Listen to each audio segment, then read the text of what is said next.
Hello, I'm delighted to be here today with Jackie Simmons. I'm Becky Norwood with Spotlight Publishing House. Jackie Simmons is, I think she was one of my earliest authors as we started down this journey of bringing books to the world and really getting our messages out to the world. But I have watched Jackie for a number of years, and I would like to just bring this conversation back to the time when we first met. And I want Jackie, I want you to describe what has happened to you over the years since we've met and where you are now. It's just simply amazing. Well, when we first met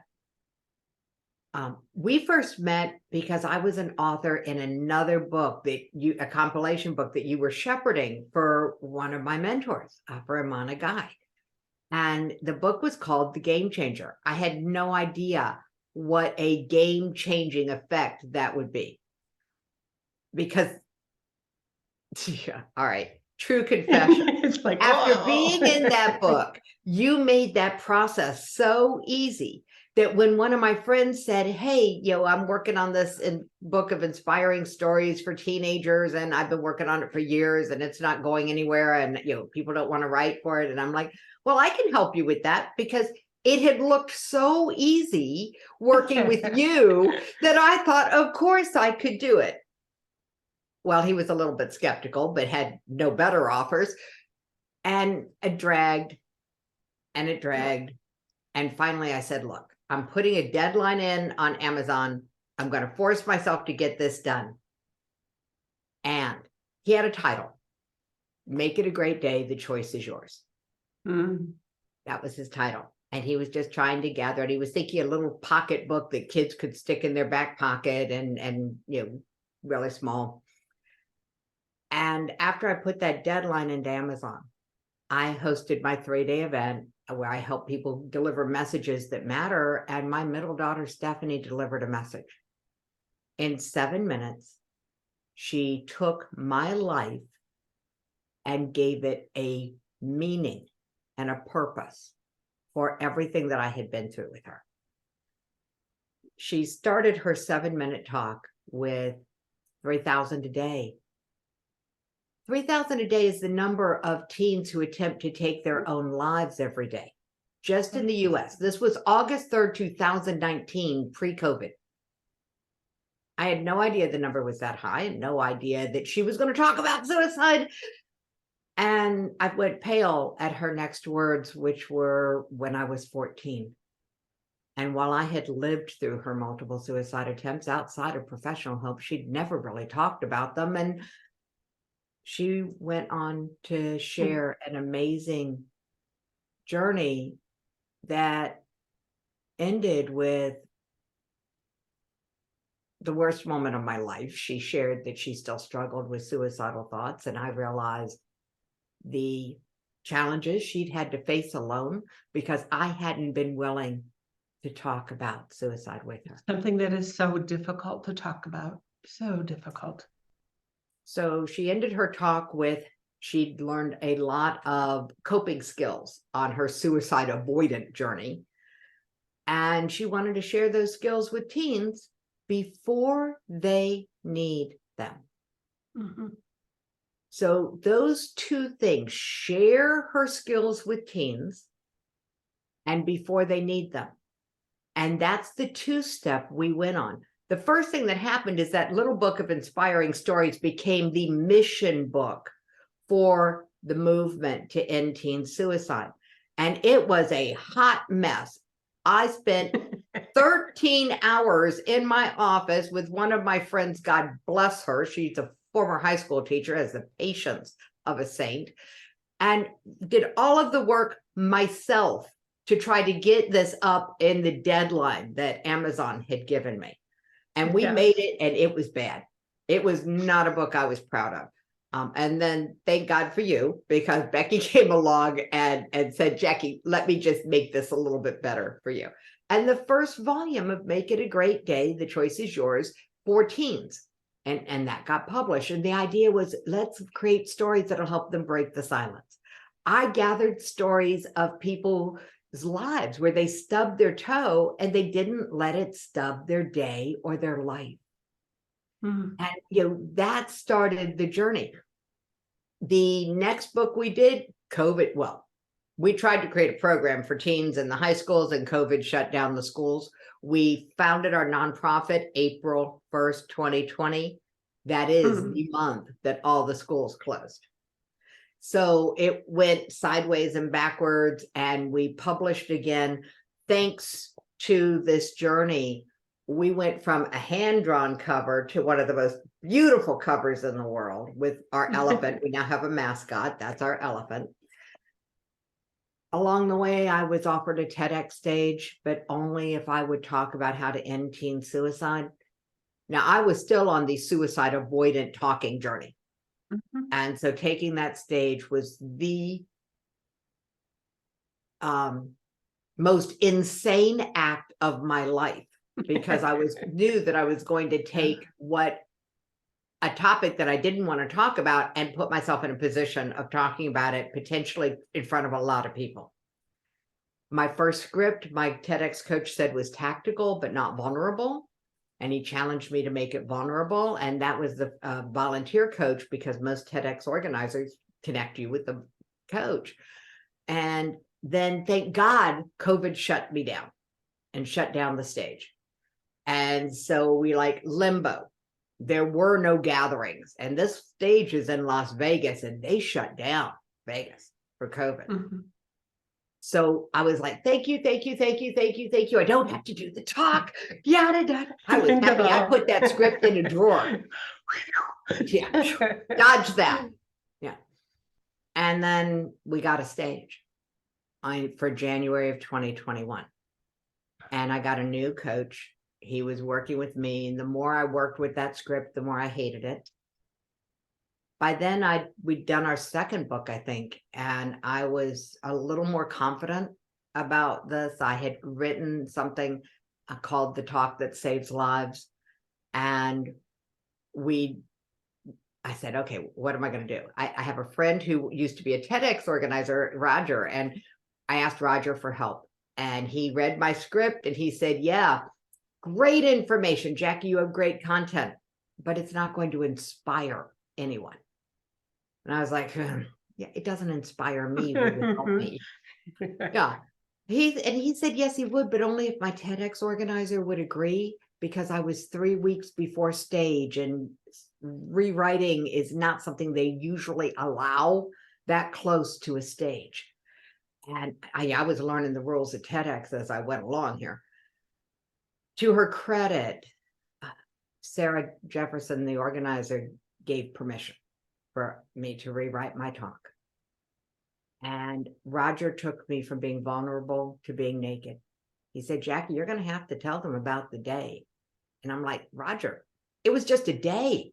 There was nothing unusual about the day that Stephanie first tried to take her life, until there was nothing usual about my life from that day.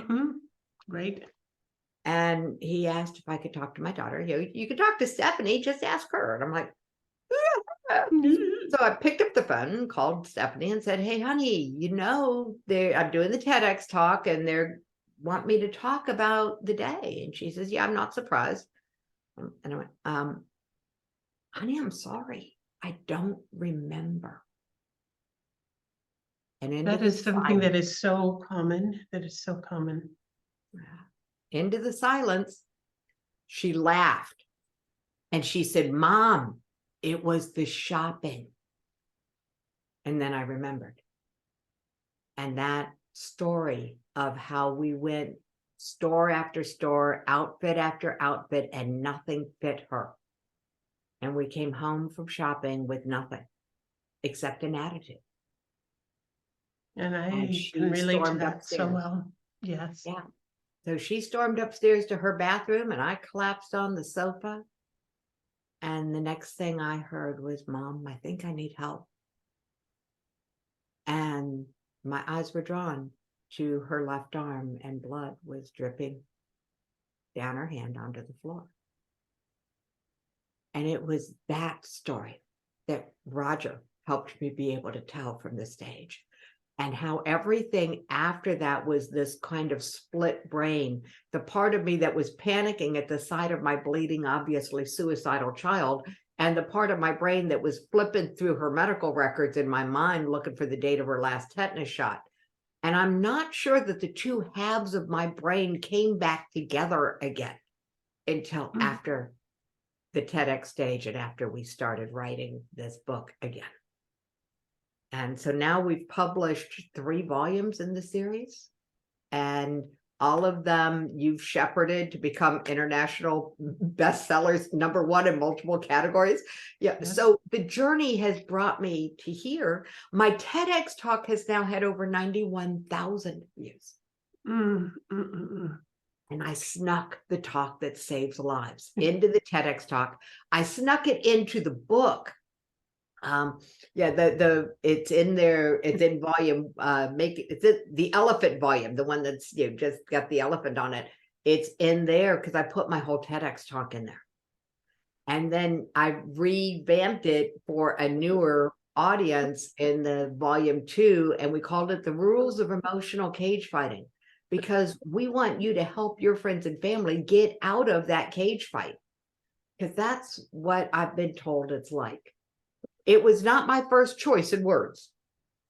And the guy who recommended that I consider it was like, yeah, I think you're talking about emotional cage fighting. And I'm like, oh no, cage fighting You're like, no. is so violent. And he looked at me and he said, Jackie, so is suicide. So is suicide, yes. Yes. And that struggle. And having had people, this led me, during COVID, I was doing a summit. I was doing a 2-day, 12 speaker a day, 24 hours of content summit every other month to try to break this tendency, this trend we were seeing in the rise in suicide rates across all age groups. And that has not gotten any better. And that's why we're writing 2 books this year. Yeah. Today, we decided we're writing 2 books. We're writing the volume 3 of Make It a Great Day. The choice is yours. And we are writing Adulting Sucks, and it doesn't have to. And both of them will have the transformational toolbox in them and some inspirational quotes that we have been gathering on this journey, especially since on the Teen Suicide Prevention Society website, we have a place to gather people's reasons for staying. Wow. And so that is just so powerful. Last year, angels started showing up in my world. One of them is a social media guru who has a hobby of music. And Craig Handley, the owner of Social Clothes, said, oh, wait a minute. I'm getting together with my tribe. We're going to jam for a couple of weeks. Why don't we interview you and see if we can write a song for your movement? I'm like, cool. Sounded fun to me. I had no idea what that sounds amazing. So these kids, and I call them kids because I don't think any of them was over 20. And they're really established lyricists. And I'm like, all right, they're right. Here's what we know. And they came back with a song called Before You Decide. And I'm like, holy crap. So we've got the talk that saves lives, the talk you have before you think they need it. Those 4 words from Stephanie's talk, before they need them. We've got that talk. And now we have this song that when you've got somebody that you're worried about, all you have to do is call them up and say, hey, I just heard this great song. You got a few minutes to listen with me? And then you listen to the song together. And when the song is over, you just say, it made me think of you. Can we talk? And it breaks the silence in a very gentle way. There's a music video that's remarkable out this year that's amazingly powerful. So we are pushing on all fronts, and apparently we're doing a good job, Becky, because as you know, my story is about to go public in a bigger way because the Teen Suicide Prevention Society has been nominated to be a contestant on the Change Makers Prize. And that's a new reality TV show about how do you take an idea, a positively focused idea, and turn it into a global impact social enterprise. And they're going to film that journey for the finalists. There's going to be 10 finalists. Right now, we are a nominee. We have the honor of being the first nominee for this. And August is when they'll announce the finalists. So I'm on a real mission now. You know, if there's anybody who wants somebody dynamic to come speak, to interview, all I want in return is for people to go to the website and download the guide for the Talk That Saves Lives. The more people who download the guide, the easier it is to believe that if the Teen Suicide Prevention Society is on this game show, on this reality TV show, it's not really a game, it's more of an incubator and an accelerator for business and the emotional and mental resilience that it takes to scale from a nonprofit idea into a global impact. And it's all going to be filmed. We want to be on that. We want to be part of that. We want to accelerate our mission to end teen suicide. And if people download our guide, it's easier to believe that if we're on the show, people will watch it. Absolutely. And, I kind of believe that if you're going to put together a TV show, eyeballs on episodes matter. Oh, absolutely. And you know what we'll do is we will be sending this out and posting it out all over the place. But I want to make sure we have the link, the extra link for both the song and for the other. The song is on our website, so it's just one place now. Believe it or not, for me, that's this awesome. is unheard of, right? I got it all in one place. Teen Suicide Prevention Society.com. Okay, good. That's totally awesome. I think I reflect back to when we first met, and here we are, and the progress, the things that has transpired in your life is awe-inspiring, and it's on a topic that is so difficult to talk about. I've lost a number of family members to suicide. I know how the mind just shuts down because you can't even remember dates. You can't remember how long has this one been gone? How long is that? It's just the like trauma reaction is so strong. And it was living through Stephanie's multiple attempts that actually pushed me, that and trying to cure my own tendency towards depression. Yes. Pushed me into the stress management work that I've done for years and the brain change, neuroscience, trauma erasing work, and this, all of the things that I do to help coaches and healers build businesses. This is all because I lived it. And I don't think anybody should have to live it. Nobody should have to, but it's all too real, and it is all too real for way too many people. It is. I've learned that you can't tell by looking. And I've also learned, Becky, that there's one in every room. No matter whether I'm networking in person or online, there is at least one person in every room grieving the loss of a loved one to suicide or struggling to stay alive, or both. And I know because they start chatting with me. Right. I think there's more than that. I really think there's more. I said at least one. Okay, I know I said one. You're right. I guess it is at least one. Right. There's at least one that starts chatting with me. And that's the problem with the numbers. 3,000 teens attempt to take their own lives every day. That's only the ones that we know about. Because not every attempt gets reported. Right. Yes. And so often the families are just so reeling with how could this happen, and why didn't I see it, and what could I have done differently, and they don't want it, the stigma that goes with it. We don't want to admit something like that. And so it just like in your case and in my case, you just hide it away. It's what is very common to happen.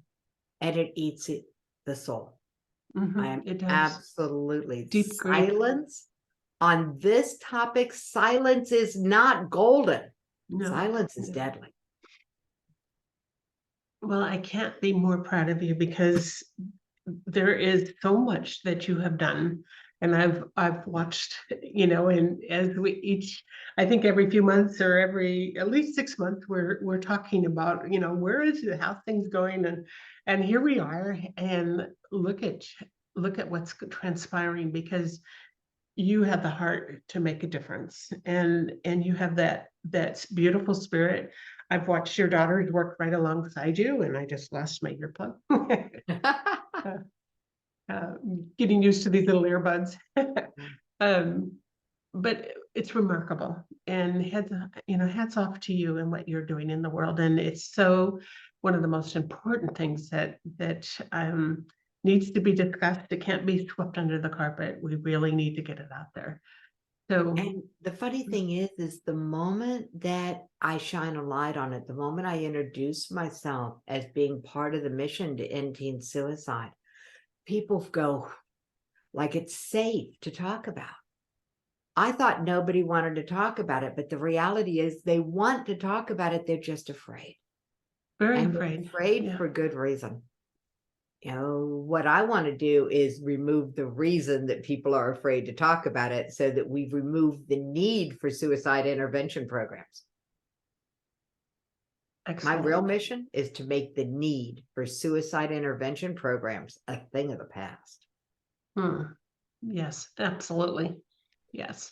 And that just means making the planet more positive, more optimistic, and more prosperous. So those are my 3 guiding lights this year. Will it make the planet more positive? Will it bring more optimism into the world? And will it bring more prosperity to everyone? Because I believe we're a global village now, and that we We are. cannot have personal success unless we have global success. And Jackie, I've always firmly believed that if one person can change and rise above, that it forms a ripple effect out, the positive vibes. And I see it happening in so many aspects of our life. And now that we are global, because we have the Zooms, we have all this other, everything at our disposal. And really think of how blessed we've been that COVID didn't happen 10 years or 15 years ago, when we would not have been prepared to have the way to stay connected.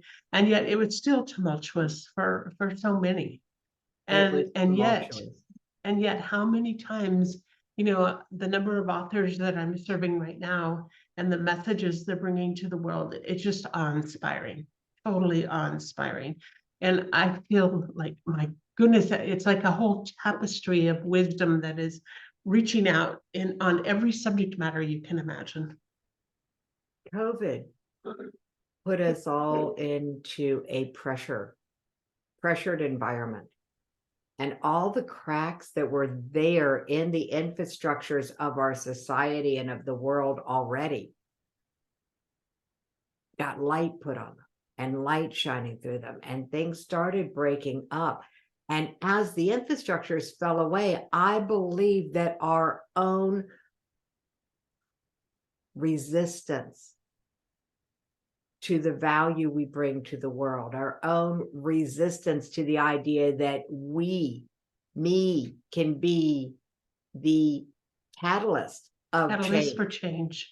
That the resistance to that, because people started looking around for, who's gonna make this right, who's gonna make this go away, who's gonna make the world back to sanity, and there wasn't anybody. We were each, for the first time, alone as well as connected. We were also alone. And so that, I think, is why people are more willing to actually say, I can't die with this inside me. This could help somebody. I want to help somebody. I think that that's really the energy that we're in now, is people really, really, really want to help. And I think the vast majority of people in our world are good people, and they want to make a difference. Their heart of hearts wants to make a difference. When we listen to the news, all we hear is the ugly stuff. But Mhm. truly, there are so many fabulous people in our world. And I think the core of most people is that they just want to make a difference. Yeah, they do. So hats off to you. There's Thank so much more coming. We'll do another interview in a couple of months to see, where it's progressed We'll to. see And of which course, book goes first, because with yeah. these two projects now running together, I'm like, what am I thinking? Well, I'm not thinking. I'm trusting my wise, intuitive higher self. I'm trusting my intuition. And if you want to know what's really behind the shifts, it's that I've started more and more leading an intuitive led life. Mhm. Yes, beautiful, beautiful. And I think there's more of us that are tapping into that. I think so. Yes, yes, yes. Listen to that inner wisdom. Yep. So thank you, Jackie. I would love to just keep on going, but in the interest of making sure that this video gets listened through to all the way through, I think we need to wind it up. But my hat's off to you. We'll have the link with the video so that when it goes out, that anybody that really wants to tap into it. I think I need to share this on social media as well. So we'll do that. All Thank right. you. Have a And I'll make great sure you get a day. link. You too. This is awesome. Thank you, Jackie.